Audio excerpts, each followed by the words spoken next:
नमस्कार, मैं शैलेंद्र कुमार, सहायक प्राध्यापक, जगन्नाथ विश्वविद्यालय, जयपुर, राजस्थान। आज हम जिस विषय पर चर्चा करने वाले हैं वह है रेडियो और टेलीविजन माध्यम के लिए लेखन। आइए इस विषय पर करते हैं विशेष बातचीत। रेडियो और टेलीविजन। सबसे पहले हम रेडियो के बारे में बात करते हैं। रेडियो एक श्रव्य माध्यम है। इसमें सब कुछ ध्वनि, स्वर और शब्दों का खेल है। इन सब वजहों से रेडियो को श्रोताओं से संचालित माध्यम माना जाता है। रेडियो पत्रकारों को अपने श्रोताओं का पूरा ध्यान रखना चाहिए। इसी वजह से यह अखबार के पाठकों को यह सुविधा उपलब्ध रहती है कि वे अपनी पसंद और इच्छा से कभी भी कहीं से भी पढ़ सकते हैं। अगर किसी समाचार, लेख या फीचर को पढ़ते हुए कोई बात समझ में नहीं आई तो पाठक उसे फिर से पढ़ सकता है। उसे कहीं से उसका अर्थ समझ सकता है, जान सकता है या किसी से पूछ सकता है। लेकिन रेडियो के श्रोता को यह सुविधा उपलब्ध नहीं होती। वह अखबार की तरह रेडियो समाचार बुलेटिन को कभी भी कहीं से भी नहीं सुन सकता। उसे बुलेटिन के प्रसारण समय का इंतजार करना होगा और फिर शुरू से लेकर अंत तक बारी बारी से एक के बाद दूसरा समाचार सुनना होगा। इस बीच वह इधर उधर नहीं आ जा सकता और ना ही उसके पास किसी गूढ़ शब्द या वाक्यांश के आने पर शब्दकोश का सहारे लेने का समय होता है। अगर वह शब्दकोश में अर्थ ढूंढने लगेगा तो बुलेटिन आगे निकल जाएगा। स्पष्ट है, रेडियो में अखबार की तरह पीछे लौटकर सुनने की सुविधा नहीं है। अगर रेडियो बुलेटिन में कुछ भी भ्रामक या अरुचिकर है तो संभव है कि श्रोता तुरंत स्टेशन बंद कर देगा।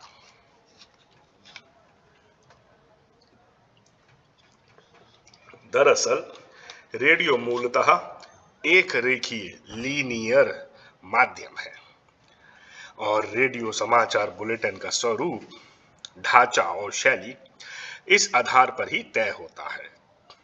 रेडियो की तरह टेलीविजन भी एक रेखीय माध्यम है, लेकिन वहां शब्द और ध्वनियों की तुलना में दृश्यों, तस्वीरों का महत्व सर्वाधिक होता है। टीवी में शब्द दृश्यों के अनुसार और उनके सहयोगियों के रूप में चलते हैं, लेकिन रेडियो में शब्द और आवाज ही सब कुछ है।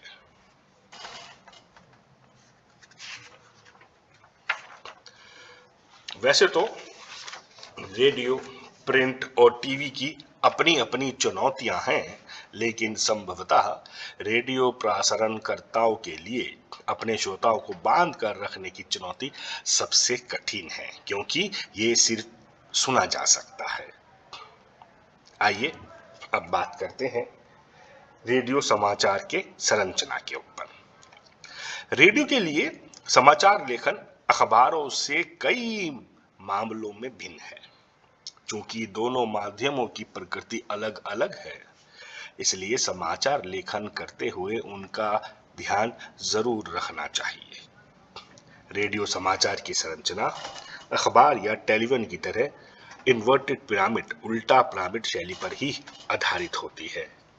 चाहे आप किसी भी माध्यम के लिए समाचार लिख रहे हों, समाचार लेखन की सबसे प्रचलित, प्रभावी और लोकप्रिय शैली उल्टा पिरामिड शैली ही है। सभी तरह के जनसंचार माध्यमों में सबसे अधिक, लगभग 90% खबरें या स्टोरीज इसी शैली में लिखी जाती हैं। उल्टा शैली में समाचार के सबसे महत्वपूर्ण तथ्य को सबसे पहले बताया जाता है।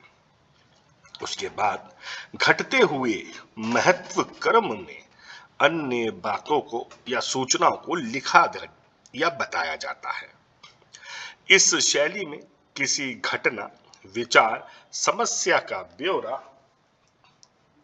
कालानुक्रम के बजाय सबसे महत्वपूर्ण तथ्य या सूचना से शुरू होता है। तात्पर्य यह है कि इस शैली में कहानी की तरह क्लाइमेक्स अंत में नहीं बल्कि खबर के बिल्कुल शुरू में आ जाता है। उल्टा पिरामिड शैली में कोई निष्कर्ष नहीं होता। उल्टा पिरामिड शैली के तहत समाचार को 3 हिस्सों में विभाजित किया जाता है: इंट्रो, बॉडी और समापन। समाचार के इंट्रो या लीड को हिंदी में मुखड़ा भी कहते हैं। इसमें खबर के मूल तत्व को शुरू की 2 या 3 पंक्तियों में बताया जाता है। यह खबर का सबसे अहम हिस्सा होता है। इसके बाद बॉडी में समाचार के विस्तृत ब्यौरे को घटते हुए महत्व क्रम में लिखा जाता है। हालांकि इस शैली में अलग से समापन जैसी कोई चीज नहीं होती। यहाँ तक कि प्रासंगिक तथ्य और सूचनाएं दी जा सकती हैं। अगर जरूरी हो तो समय और जगह की कमी को देखते हुए आखिरी कुछ लाइनों या पैराग्राफ को काटकर हटाया भी जा सकता है। उस स्थिति में खबर वहीं समाप्त हो जाती है। रेडियो समाचार के एक इंट्रो पर गौर कीजिए। मध्य प्रदेश के भोपाल जिले में एक बस दुर्घटना में आज 20 लोगों की मौत हो गई।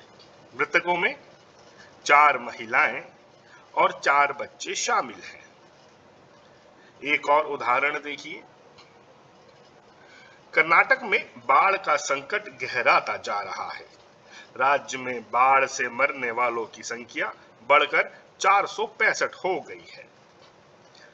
रेडियो के लिए समाचार लेखन करते वक्त कुछ बुनियादी बातों का जरूर ध्यान रखना चाहिए। रेडियो के लिए सबसे जरूरी जो अनिवार्यता है वो है साफ सुथरी और टाइट कॉपी। रेडियो समाचार कानों के लिए यानी सुनने के लिए होते हैं, इसलिए उनके लेखन में इसका ध्यान रखना जरूरी हो जाता है। लेकिन एक महत्वपूर्ण तथ्य नहीं भूलना चाहिए कि सुने जाने से पहले समाचार वाचक या वाचिका उसे पढ़ते हैं और तब वह श्रोताओं तक पहुंचता है। इसलिए समाचार कॉपी ऐसे तैयार की जानी चाहिए कि उसे पढ़ने में वाचक वाचिका को कोई दिक्कत नहीं हो। अगर समाचार कॉपी टाइप्ड और साफ सुथरी नहीं है तो उसे पढ़ने के दौरान वाचक या वाचिका के अटकने या गलत पढ़ने का खतरा रहता है और इससे श्रोताओं का ध्यान बढ़ता है और हो सकता है कि वह भ्रमित भी हो जाए। प्रसारण के लिए तैयार की जा रही समाचार कॉपी को कंप्यूटर पर ट्रिपल स्पेस में टाइप किया जाना चाहिए। कॉपी के दोनों ओर पर्याप्त हाशिए छोड़ा जाना चाहिए। एक लाइन में अधिकतम 12 से 13 शब्द होने चाहिए। पंक्ति के आखिर में कोई शब्द विभाजन नहीं होना चाहिए और पृष्ठ के आखिर में कोई लाइन अधूरी नहीं होनी चाहिए। प्रत्येक लाइन में कितने शब्द हैं इस बारे में एक सुसंगतता होने से बुलेटिन के संपादक को यह तय करने में सुविधा होती है कि कुल शब्द संख्या के आधार पर कितनी खबरें लेनी है और किस खबर को कितना बड़ा लेना है। समाचार कॉपी में ऐसे जटिल और उच्चारण में कठिन शब्द, संक्षिप्ताक्षर, एब्रीविएशंस, अंक आदि नहीं लिखने चाहिए जिससे पढ़ने में जबान लड़खड़ाने लगे। अंकों को लिखने के मामले में खास सावधानी रखनी चाहिए। जैसे 1 से 10 तक के अंकों को शब्दों में और 11 से 999 तक अंकों में लिखना चाहिए, लेकिन 28375550 लिखने के बजाय 28,37,550 लिखा जाना चाहिए, अन्यथा वाचक वाचिका को पढ़ने में बहुत मुश्किल होगी। इसे हमेशा ध्यान में रखना चाहिए। इसी तरह अखबारों में परसेंटेज और डॉलर जैसे संकेत चिन्हों से काम चल जाता है, लेकिन रेडियो में यह पूरी तरह वर्जित है, यानी प्रतिशत और डॉलर लिखा जाना चाहिए। यहां भी संभव और उपयुक्त हो दशमलव को उसके नजदीकी पूर्णांक में लिखना बेहतर होता है। इसी तरह 2837550 रुपयों को रेडियो में लगभग 28 लाख रुपए लिखना श्रोताओं को समझाने के लिहाज से बेहतर है। इस तरह की वित्तीय संख्याओं को उनके नजदीकी पूर्णांक में लिखना चाहिए, लेकिन इसके कुछ अपवाद भी हैं। जैसे खेलों के स्कोर को उसी तरह लिखना चाहिए।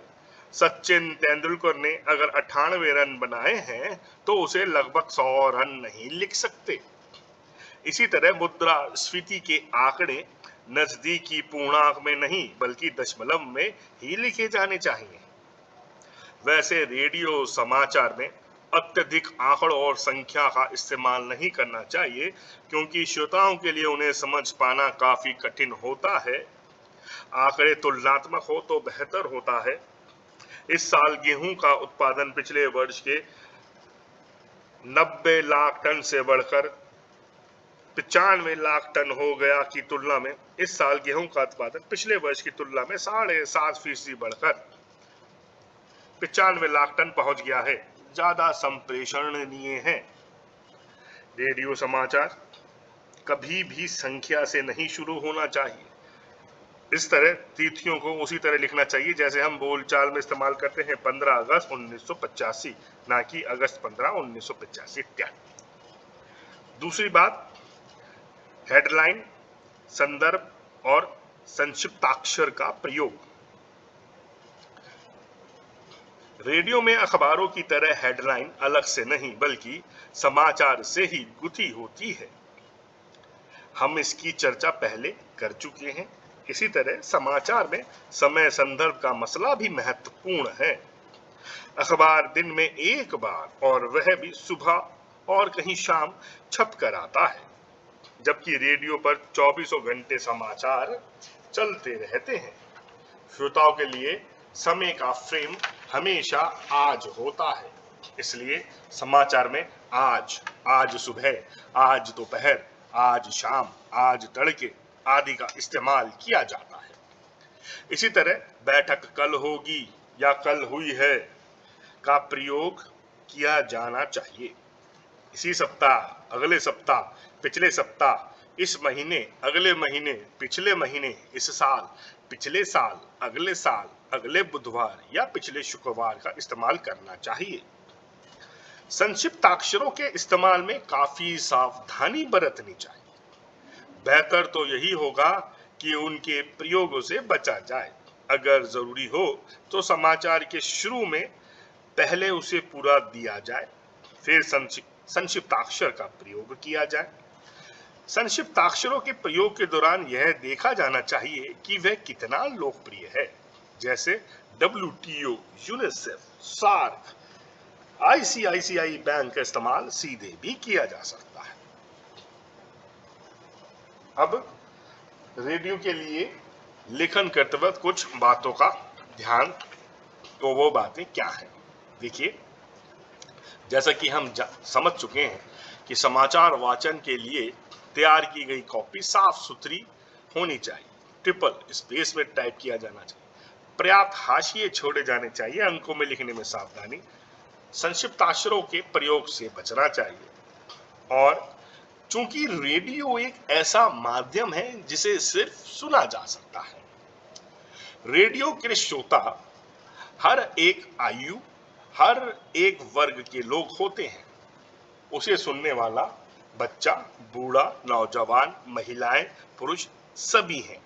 यहाँ तक कि एक गरीब किसान भी रेडियो सुन रहा है, एक टैक्सी ड्राइवर भी रेडियो सुन रहा है, कारखानों में काम करने वाले मजदूर भी रेडियो सुन रहे हैं।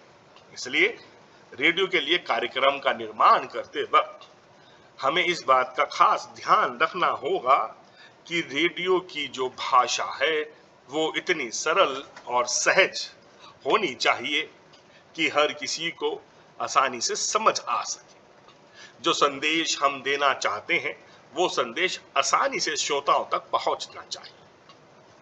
कोई विशेष कार्यक्रम का निर्माण करते वक्त हमें इस बात का भी ध्यान रखना चाहिए कि जो हम संदेश दे रहे हैं, चाहे वह हम जनता को जागरूक करने के लिए कर रहे हैं, तो हमें इस चीज के भी ध्यान रखना चाहिए कि जो बात जितनी सरलता से कही जाए उतना ही अच्छा है, उतना ही बेहतर होगा।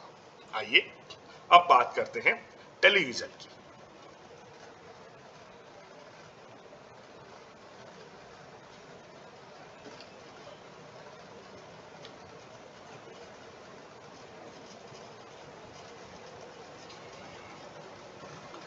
जब हम टेलीविजन लेखन की बात करते हैं तो यह साफ है कि इसमें दृश्यों की अहमियत सबसे ज्यादा है। यह कहने की जरूरत नहीं कि टेलीविजन देखने और सुनने का माध्यम है, और इसके लिए समाचार या स्क्रिप्ट लिखते समय इस बात पर खास ध्यान रखने की जरूरत पड़ती है कि आपके शब्द पर्दे पर दिखने वाले दृश्य के अनुकूल हो। अभी तक हमने प्रिंट और रेडियो माध्यम के लिए लेखन की शर्तों की चर्चा की, लेकिन टेलीविजन लेखन इन दोनों ही माध्यमों से काफी अलग है। इसमें कम से कम शब्दों में ज्यादा से ज्यादा खबर बताने की कला का इस्तेमाल होता है। इसलिए टेलीविजन के लिए खबर लिखने की बुनियादी शर्त दृश्य के साथ लेखन है। दृश्य यानी कैमरे से लिए गए शॉट्स, जिनके आधार पर खबर बुनी जानी है। अगर शॉट्स आसमान के हैं तो हम आसमान की बात लिखेंगे, समंदर की नहीं। और अगर कहीं आग लगी हुई है तो हम उसका जिक्र करेंगे, पानी का नहीं। मान ले कि दिल्ली की किसी इमारत में आग लगने की खबर लिखनी है। अखबार में आमतौर पर इस खबर का इंट्रो कुछ इस तरह से बन सकता है। दिल्ली के चांदनी चौक की एक दुकान में आज शाम आग लगने से 2 लोग घायल हो गए और लाखों रुपए की संपत्ति जलकर राख हो गई। यह आग शॉर्ट सर्किट की वजह से लगी। लेकिन टीवी में इस खबर की शुरुआत कुछ अलग होगी। दरअसल टेलीविजन पर खबर 2 तरह से पेश की जाती है। इसका शुरुआती हिस्सा, जिसमें मुख्य खबर होती है, बगैर दृश्य के न्यूज रीडर या एंकर पढ़ता है। दूसरा हिस्सा वह होता है जहां से पर्दे पर एंकर की जगह खबर से संबंधित दृश्य दिखाई जाते हैं। इसलिए टेलीविजन पर खबर 2 हिस्सों में बटी होती है। अगर खबरों के प्रस्तुतिकरण के तरीकों पर बात करें तो इसके भी कई तकनीकी पहलू हैं। फिलहाल हम दिल्ली में आग की जिस खबर की चर्चा कर रहे हैं उसे टीवी में पेश करने के तरीकों पर बात करते हैं। अखबार में जिस तरह का इंट्रो हमने लिखा उसे टीवी में एक एंकर सूचना के तौर पर सबसे पहले पढ़ता है। लेकिन अगर आग लगने के दृश्य हमारे पास हैं तो प्रारंभिक सूचना के बाद हम इसे इस तरह लिख सकते हैं। आग की ये लपटें सबसे पहले शाम 4 बजे दिखी, फिर तेजी से फैल गईं। निश्चय ही इस खबर की इससे भी बेहतर शुरुआत हो सकती है, लेकिन दृश्य के साथ बंधे होने की शर्त हर खबर पर लागू होगी। दरअसल टेलीविजन के लिए लेखन कई तरीके से होता है। चूंकि टेलीविजन पर खबर पेश करने के तरीकों में लगातार बदलाव आ रहे हैं, इसलिए इसे लिखने के तरीके भी लगातार बदल रहे हैं।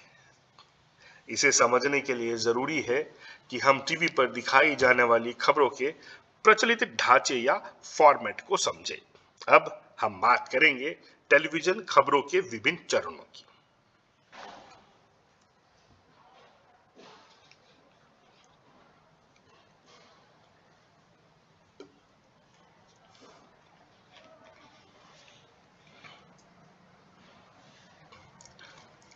किसी भी टीवी चैनल पर खबर देने का मूल आधार वही होता है जो रेडियो और प्रिंट पत्रकारिता के क्षेत्र में प्रचलित है, यानी सबसे पहले सूचना देना। टीवी में भी यह सूचनाएं कई चरणों से होकर दर्शकों के पास पहुंचती हैं। ये चरण है फ्लैश या breaking news, dry anchor, phone in, anchor visual, anchor byte, live anchor package. आइए एक एक करके इन सभी चरणों को समझते हैं। सबसे पहले आता है फ्लैश या ब्रेकिंग न्यूज। सबसे पहले कोई बड़ी खबर फ्लैश या ब्रेकिंग न्यूज के रूप में तत्काल दर्शकों तक पहुंचाई जाती है। इसमें कम से कम शब्दों में महज सूचना दी जाती है। इसका मतलब क्या हुआ? जब भी आपकी टेलीविजन स्क्रीन पर एक एंकर न्यूज पढ़ता है तो कहीं भी कुछ घटना घटी है, कहीं भी कुछ हुआ है, तो उसके बारे में एकदम से वो न्यूज को ब्रेक कर कर हम तक वो सूचना पहुंचाता है कि दिल्ली के चांदनी चौक में दुकान के अंदर आग लगी। तो कैसे दुकान में आग लगी, क्या हुआ, वो बात का विषय है, लेकिन वो हम न्यूज को ब्रेक कर कर ये जानकारी हम तक पहुंचा देता है कि दिल्ली के फला क्षेत्र के अंदर आग लगी। दूसरा है ड्राई एंकर। इसमें एंकर खबर के बारे में दर्शकों को सीधे सीधे बताता है कि कहां, क्या, कब और कैसे हुआ। जब तक खबर के दृश्य नहीं आते, एंकर दर्शकों को रिपोर्टर से मिली जानकारियों के आधार पर सूचनाएं पहुंचाता है।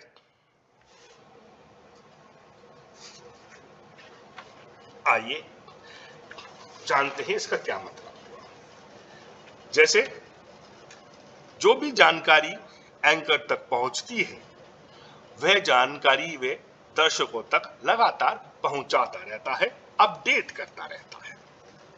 तीसरा है फोन इन।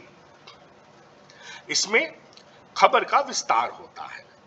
एंकर रिपोर्टर से फोन पर बात करके सूचनाएं दर्शकों तक पहुंचाता है। इसमें रिपोर्टर घटना वाली जगह पर मौजूद होता है और वहां से उसे जितनी ज्यादा से ज्यादा जानकारियां मिलती हैं, वह दर्शकों को बताता है। आपने अक्सर अपने टेलीविजन स्क्रीन पर देखा होगा कि मान लीजिए कहीं कोई घटना घटी तो रिपोर्टर घटना स्थल पर पहुंचता है और एंकर अपने न्यूज रूम से, अपने स्टूडियो से रिपोर्टर से बातचीत कर रहा होता है और अब उससे उस घटना से घटित जितनी भी जानकारियां हैं वो फोन पर लेकर अपने श्रोताओं को सुना रहा, अपने दर्शकों को दिखा रहा होता है। तो ये होता है फोन इन। इसके बाद एंकर विजुअल की बात करते हैं।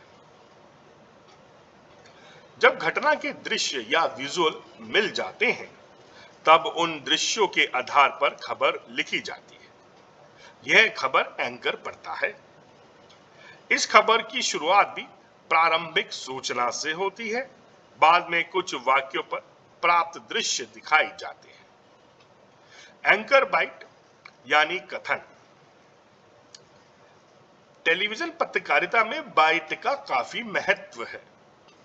टेलीविजन में किसी भी खबर को पुष्ट करने के लिए इससे संबंधित बाइट दिखाई जाती है।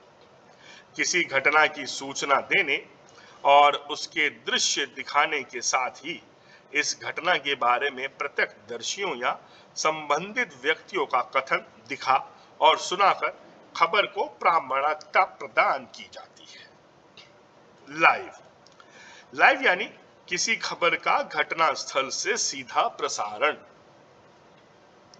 सभी टीवी चैनल कोशिश करते हैं कि किसी बड़ी घटना के दृश्य तत्काल तुरंत दर्शकों तक सीधे पहुंचाए जा सकें। इसके लिए मौके पर मौजूद रिपोर्टर और कैमरामैन ओबी वैन के जरिए घटना के बारे में सीधे दर्शकों को दिखाते और बताते हैं। एंकर पैकेज किसी भी खबर को संपूर्णता के साथ पेश करने का एक जरिया है।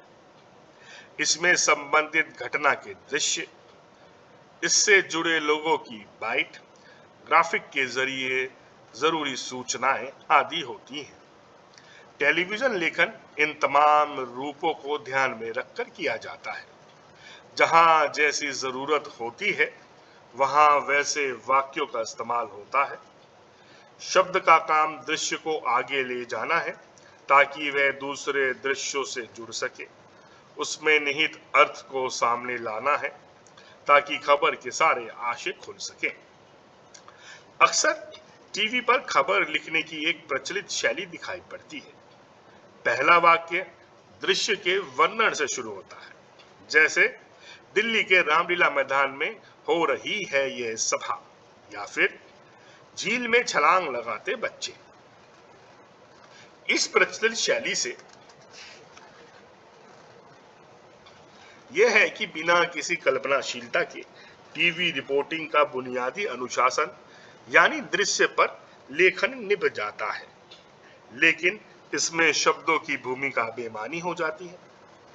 दर्शक जो अपनी आंख से देख रहा है उसे दोहराने का कोई फायदा नहीं है। कोई कल्पनाशील रिपोर्टर इन्हीं दृश्यों को अपने शब्दों से ज्यादा बड़े मायने दे सकता है, जैसे दिल्ली के रामलीला मैदान में हो रही इस सभा में लोग आए नहीं गए हैं, अपनी मर्जी से आए हैं। या फिर झील में छलांग लगाते बच्चों के शॉट्स के साथ लिखा जा सकता है, इन दिनों तेज गर्मी से निजात पाने का तरीका ये भी है। अगर वैलेंटाइन डे सेलिब्रेशन की खबर लेनी हो और एक दूसरे को बधाई देने का कोई शॉट हो तो कई तरीके से इसे लिखा जा सकता है। इसे प्रचलित तरीके में इस प्रकार लिखा जा सकता है कि वैलेंटाइन डे पर एक दूसरे को बधाई देते ये छात्र। दूसरा तरीका इसको किसी अर्थ से जोड़ने का है। यहीं से रिपोर्टर की दृष्टि सक्रिय हो जाती है और अपनी समझ से वह इस दृश्य को दिखाता है। वह लिख सकता है, भारतीय समाज में आए इस नए चलन से लोग खुश भी हैं और दुखी भी, या फिर यह नई आधुनिकता परंपरावादियों को रास नहीं आ रही। लेकिन टीवी सिर्फ दृश्य और शब्द नहीं होता, बीच में होती हैं ध्वनियां। टीवी में दृश्य और शब्द यानी विजुअल और वॉइस ओवर के साथ दो तरह की आवाजें और होती हैं। एक तो वे कथन या बाइट जो खबर बनाने के लिए इस्तेमाल किए जाते हैं, और दूसरी वे प्राकृतिक आवाजें जो दृश्य के साथ साथ चली जाती हैं, यानी चिड़ियों का चहचहाना या फिर गाड़ियों के गुजरने की आवाज या फिर किसी कारखाने में किसी मशीन के चलने की आवाज। टीवी के लिए खबर लिखते हुए इन दोनों तरह की आवाजों का ध्यान रखना जरूरी है। पहली तरह की आवाज यानी कथन या बाइट का तो खैर ध्यान रखा ही जाता है। अक्सर टीवी की खबर बाइट्स के आसपास ही बुनी जाती है, लेकिन यह काम पर्याप्त सावधानी से किया जाना चाहिए। कथनों से खबर तो बनती ही है, टीवी के लिए उसका फॉर्म भी बनता है। बाइट सिर्फ किसी को बयान भर नहीं होते जिन्हें खबर के बीच उसकी पुष्टि भर के लिए डाल दिया जाता है। वह दो वॉइस ओवर या दृश्यों का अंतराल भरने के लिए पुल का भी काम करता है। लेकिन टीवी में सिर्फ बाइट या वॉइस ओवर नहीं होते, और भी ध्वनियां होती है। इन ध्वनियों से भी खबर बनती है या उसका मिजाज बनता है। इसलिए किसी खबर का वॉइस ओवर लिखते हुए उसमें शॉर्ट्स के मुताबिक ध्वनियों के लिए गुंजाइश छोड़ देनी चाहिए। टीवी में ऐसी ध्वनियों को नेट साउंड यानी प्राकृतिक आवाजें कहते हैं, यानी वो आवाजें जो शूट करते हुए खुद ब खुद चली आती हैं। जैसे रिपोर्टर किसी आंदोलन की खबर ला रहा हो जिसमें खूब नारे लगे हों, वह अगर सिर्फ इतना बताकर निकल जाता है तो उसमें कई नारे लगे और उसके बाद किसी नेता की बाइट का इस्तेमाल कर लेता है तो अच्छी खबर का नमूना नहीं कहलाएगा। उसे वे नारे लगते हुए दिखाना होगा और इसकी गुंजाइश अपनी व्यू में छोड़नी होगी। ध्वनि के साथ साथ ऐसे दृश्यों के अंतराल भी खबर में उपयोगी होते हैं। जैसे किसी क्रिकेट मैच की खबर में वॉइस ओवर खत्म होने के बाद भी कुछ देर तक मैदान में शॉट्स चलते रहे तो दर्शकों को अच्छा लगता है। यानी ऐसी खबरें लिखते हुए भाषा में बहुत सब्र की जरूरत होती है। रिपोर्टर सारी बातें खुद बता देना चाहते हैं, जबकि ज्यादा बेहतर ये होता है कि दृश्य और ध्वनियां भी बोले। छोटे छोटे वाक्यों और सुगठित संपादन से टीवी की अच्छी खबर लिखकर आती है। दरअसल ये सभी चीजें बताती हैं कि हमें किस तरीके से एक अच्छा समाचार हम प्रस्तुत कर सकते हैं अपने दर्शकों के सामने।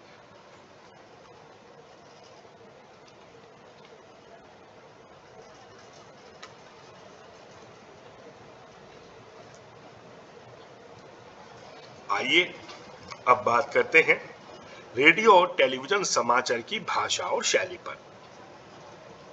दरअसल किसी भी तरह के लेखन का कोई फॉर्मूला नहीं हो सकता, रेडियो टीवी पत्रकारिता का भी नहीं।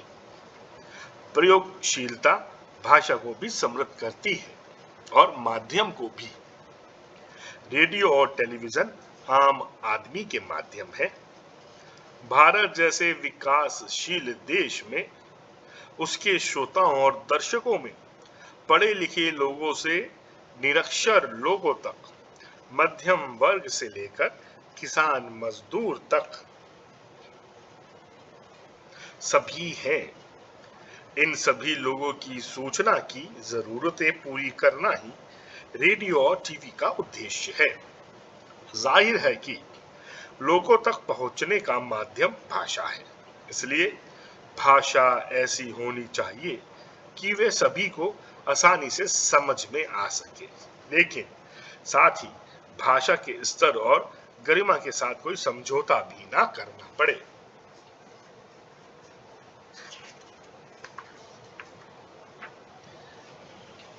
यही वजह है हमारा यह दायित्व बनता है कि हम आपसी बोलचाल में जिस भाषा का इस्तेमाल करते हैं उसी तरह की भाषा का इस्तेमाल रेडियो और टीवी समाचार में भी करें।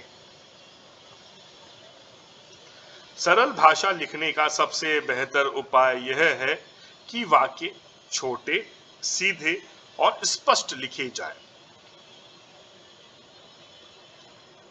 असल में जब आप खुद किसी चीज को ठीक से समझ नहीं पाते तो उसे जटिल तरीके से लिखते हैं। इसलिए आप जब भी कोई खबर लिख रहे हो तो पहले उसकी प्रमुख बातों को ठीक से समझने की कोशिश कीजिए और उसके बाद सोचिए कि अगर आपको ये खबर अपने माता पिता, छोटी बहन और सहपाठी को बतानी होती तो कैसे बताते। रेडियो और टेलीविजन में आप कितनी सरल, संप्रेषणीय और प्रभावी भाषा लिख रहे हैं, यह जांचने का एक बेहतर तरीका यह है कि आप समाचार लिखने के बाद उसे बोल बोल कर पढ़ें। इस प्रक्रिया में आपको स्वयं यह एहसास हो जाएगा कि भाषा में कितना प्रवाह है। उसे पढ़ने में समाचार वाचक या वाचिका या एंकर को कोई दिक्कत तो नहीं होगी, या उसे सभी लोग आसानी समझ तो जाएंगे। रेडियो और टीवी समाचार में भाषा और शैली के स्तर पर काफी सावधानी बरतनी पड़ती है। ऐसे कई शब्द हैं जिनका अखबारों में धड़ल्ले से इस्तेमाल होता है, लेकिन रेडियो और टीवी में उनके प्रयोग से बचा जा सकता है। जैसे निम्नलिखित, उपरोक्त, अधोहस्ताक्षरित और क्रमांक आदि शब्दों का प्रयोग इन माध्यमों में बिल्कुल मना है। इसी तरह द्वारा शब्द के इस्तेमाल से भी बचने की कोशिश की जाती है, क्योंकि इसका प्रयोग कई बार बहुत भ्रामक अर्थ देने लगता है। उदाहरण के लिए इस वाक्य पर गौर कीजिए। पुलिस द्वारा चोरी करते हुए 2 व्यक्तियों को पकड़ लिया गया। इसके बजाय पुलिस ने 2 व्यक्तियों को चोरी करते हुए पकड़ लिया ज्यादा स्पष्ट है। इसी तरह तथा, एवं, अथवा, वा, किंतु, परंतु, यथा आदि शब्दों के प्रयोग से बचना चाहिए और उनकी जगह और, या, लेकिन आदि शब्दों का इस्तेमाल करना चाहिए। साफ सुथरी और सरल भाषा लिखने के लिए गैर जरूरी विशेषणों, सामासिक और तत्सम शब्दों, अतिरंजित उपमाओं आदि से बचना चाहिए। इनमें भाषा कई बार बोझिल होने लगती है। मुहावरों के इस्तेमाल से भाषा आकर्षक और प्रभावी बनती है, इसलिए उनका प्रयोग होना चाहिए, लेकिन मुहावरों का इस्तेमाल स्वाभाविक और जहां जरूरी हो वहीं होना चाहिए, अन्यथा वे भाषा के स्वाभाविक प्रवाह को बाधित करते हैं।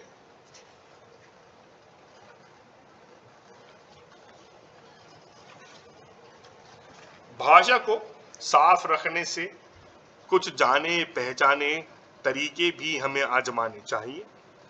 एक तो वाक्य छोटे छोटे हों, एक वाक्य में एक ही बात कहने का धीरज हो, वाक्यों में तारतम्य ऐसा हो कि कुछ टूटता या छूटता हुआ ना लगे।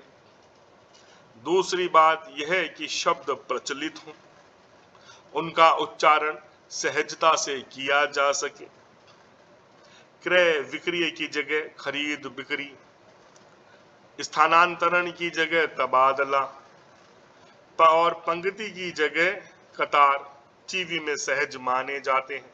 यानी वैसे शब्द जो बोलचाल के करीब हों, उन्हें विद्वता ना झलके बल्कि अपना सहज पड़ोस दिखाई पड़े, ऐसे शब्दों को ज्यादा से ज्यादा इस्तेमाल करना चाहिए।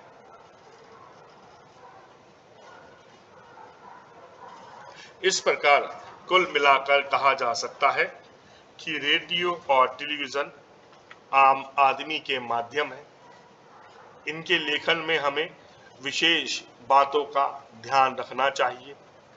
विषय से संबंधित हमें सारी जानकारी इकट्ठी करनी चाहिए।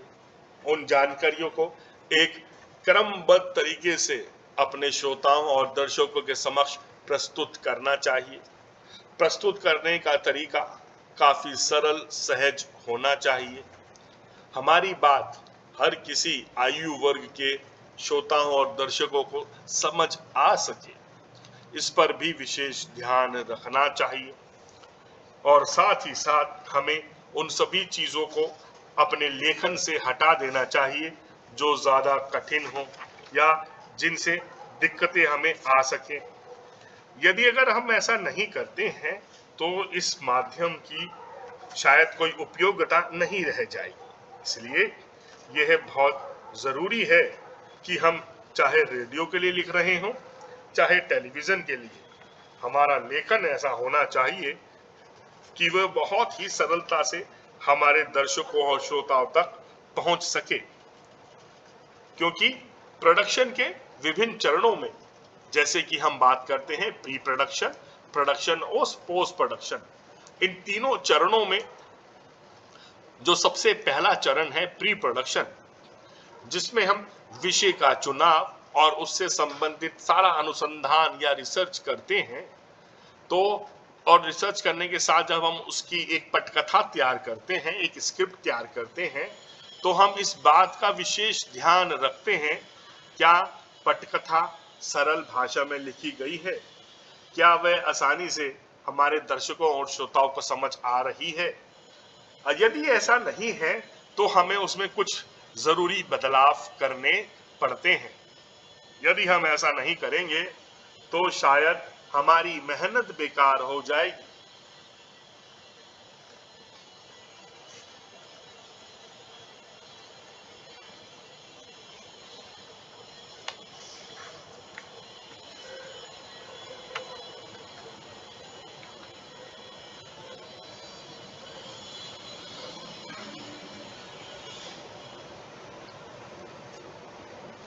क्योंकि अगर हम ऐसा नहीं करेंगे तो शायद हमारी बात सरलता से, स्पष्टता से हमारे श्रोताओं और दर्शकों तक नहीं पहुंच सकेगी। साथ ही साथ टीवी के खबरों के विभिन्न चरणों पर भी हमें विशेष ध्यान रखना चाहिए। फ्लैश या breaking news, dry anchor, phone in, anchor visual, anchor byte, live, anchor package, इन सभी विभिन्न चरणों से संबंधित जो भी लेखन का कार्य है बड़ी सावधानी से करना चाहिए। साथ ही साथ जब हम लाइव हैं तो लाइव में भी हमें इस बात का विशेष ध्यान रखना होगा, क्या हम बोल रहे हैं तो हम सरल शब्दों का ज़्यादा से ज़्यादा इस्तेमाल करें, हम जो अपने बोलचाल के शब्दों का ज़्यादा से ज़्यादा इस्तेमाल करें। दैनिक जीवन में हम जिस तरीके की भाषा इस्तेमाल करते हैं उसी भाषा का हम इस्तेमाल करें। उम्मीद है आपको ये विषय अच्छे से समझ आया होगा। फिर मिलेंगे आपसे, अगले विषय पर हम चर्चा करेंगे। नमस्कार।